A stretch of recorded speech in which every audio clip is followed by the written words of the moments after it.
Voilà, merci à vous si vous nous rejoignez en direct sur BFM TV. C'est le face-à-face avec Roland Quérol. Bonjour. Bonjour. Merci d'être avec nous sur ce plateau. Vous êtes politologue, directeur du Centre d'études et d'analyse. Denis Jeanbart, bonjour. Bonjour. Merci d'être là. Vous êtes journaliste à Marianne et écrivain. Messieurs, on va parler entre autres de la dette ce soir. Ça fait les titres de l'actualité depuis hier. On a vu toujours beaucoup de nervosité aujourd'hui sur les places financières européennes. Le CAC 40 était encore en recul aujourd'hui, même si on limitait la casse. C'est quoi finalement le problème de fond de cette crise de la zone euro dont on n'arrive pas à se dépatouiller, pour être trivial, Roland Quérol? Moi j'ai l'impression que c'est la faute à l'Europe, qu'il n'y a pas une cohésion des décideurs européens et que ce qu'on appelle les marchés financiers, c'est-à-dire les prêteurs, leur font payer. Au fond, entre la position de ceux qui disent que quoi qu'il arrive, il faut aider la Grèce, baisser les taux qu'elle on lui prête, faire en sorte que la Grèce se sorte de la situation. Et ceux qui disent, comme les Allemands, au fond, ils ne s'en sortiront pas. Ouais. Il faut restructurer la dette. Il faut faire en sorte qu'on admette que ces gens-là ne sont pas capables d'en sortir. Le débat est devenu tellement fort, tellement vif, que plus personne, sur les fameux marchés, n'a confiance dans des décisions. Personne ne sait qui va gagner de l'un ou de l'autre. Et quand il n'y a pas de confiance dans les autorités monétaires et politiques, eh ben, on prend ses précautions. Et les prêteurs, c'est des gens qui prêtent, qui ont envie de gagner de l'argent. Ils prennent leurs précautions en désertant. Denis Jeanbart, c'est l'indécision européenne qui aggrave la situation. Avant la faute de l'Europe, il y a l'inconséquence de ces gouvernements. Voilà. Dans l'ordre, la Grèce, et puis derrière l'Irlande, et puis le Portugal, l'Espagne. Et nous ne sommes pas très loin, la France. Donc une absence de politique rigoureuse. Le seul pays qui, au fond, échappe à cette menace-là, c'est l'Allemagne. Et l'Allemagne, ça fait 10 ans qu'elle fait des efforts de remise en ordre de son économie et qui paye aujourd'hui. Et c'est vrai qu'on la critique beaucoup parce qu'elle manque peut-être de solidarité, mais elle a fait aussi des efforts considérables qui expliquent aujourd'hui la cacophonie. Et par ailleurs, c'est aussi, je dirais, le péché originel de l'euro. Je ne critique pas l'euro, j'étais pour. Mais c'est vrai qu'on a voulu harmoniser, mettre en place une monnaie unique et on n'a pas harmonisé des économies. Et donc, aujourd'hui, on paie cette faiblesse de départ. On n'a surtout pas mis en place une gouvernance économique de l'Europe. Ça veut dire quoi? Qu'on court là à cet effet domino dont on parle tant depuis des semaines, peut-être à l'Italie, à l'Espagne aussi? On est en plein dedans.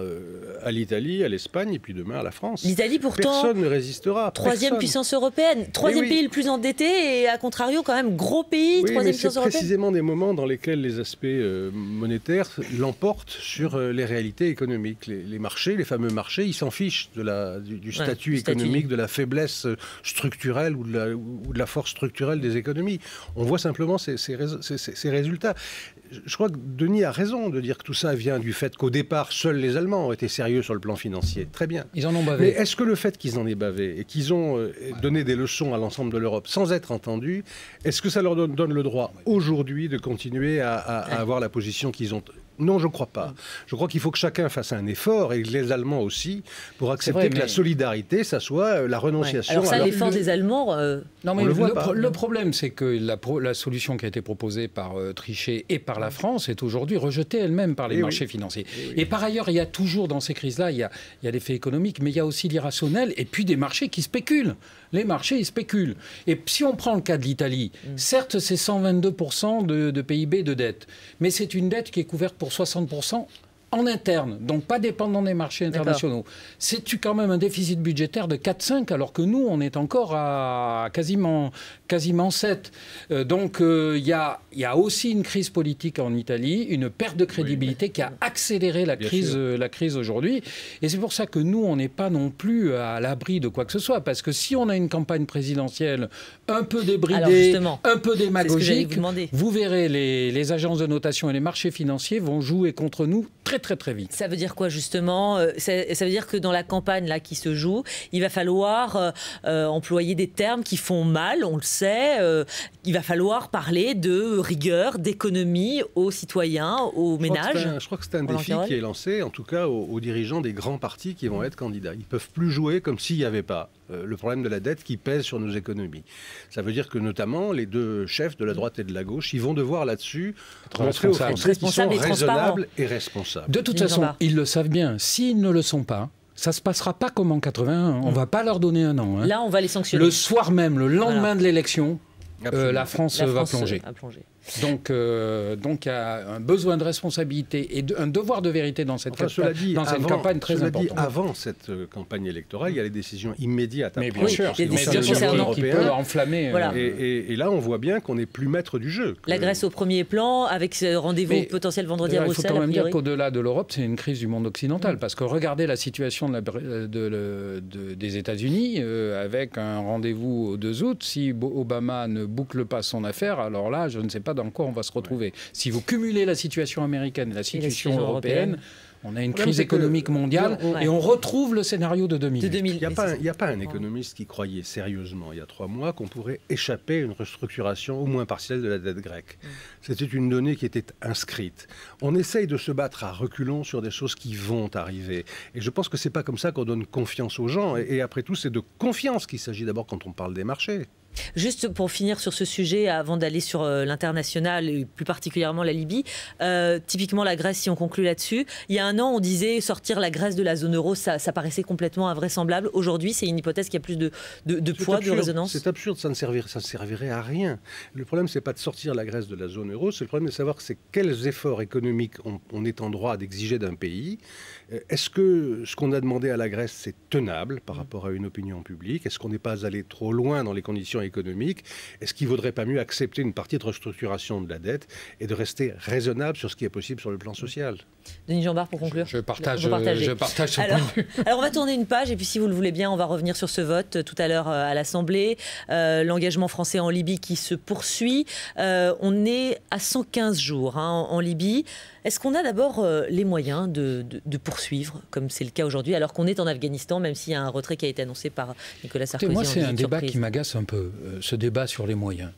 Qu'est-ce qu'on veut faire de la France? Est-ce qu'on veut être une petite puissance repliée ou est-ce qu'on veut jouer un rôle, notamment en Méditerranée, qui est quand même notre espace naturel d'influence? Mais là, on ne sait pas où on va, vraisemblablement. Oui, mais écoutez, ça, c'est le temps médiatique. Le temps de la guerre, il n'a rien à voir avec le temps médiatique.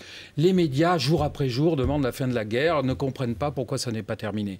Il faut quand même... les politiques nous avaient dit on ira sur un conflit court, rapide. Ils ne nous avaient rien dit. Ils nous avaient dit court, rapide, qui sera réglé. Pas vraiment. Il y a à peu près un mois, au mois de mars. Non, pas vraiment. Écoutez, les guerres rapides, c'est assez rare. Ou alors il fallait mettre un tapis de bombes, ce qu'on n'était pas prêt à faire. On a agi d'abord sous mandat de l'ONU. Il faut quand même le rappeler. On a agi sous mandat de l'ONU, avec un mandat qui était très précis. Protection des populations civiles. On a un peu transgressé, mais on a quand même évité un bain de sang à Benghazi, probablement. Après, on a un renard acculé devant nous et on finira bien par un moment donné. Mais laissons un peu de temps à cette opération et ne rentrons pas dans... Certes, c'est vrai que c'est beaucoup d'argent, mais est-ce qu'on doit abandonner la Méditerranée à elle seule maintenant? Moi, je crois pas. Alain Juppé avait dit quand même une opération de courte durée. Il l'avait très clairement dit, lui et l'ensemble des dirigeants de la coalition. Et on était quelques-uns à dire dès le début, dès ce premier jour, à dire... On sait bien que ça va être plus long que prévu. Et le problème d'engager des guerres de ce genre, c'est de savoir quelle solution politique. La guerre, on envoie des bombes et après.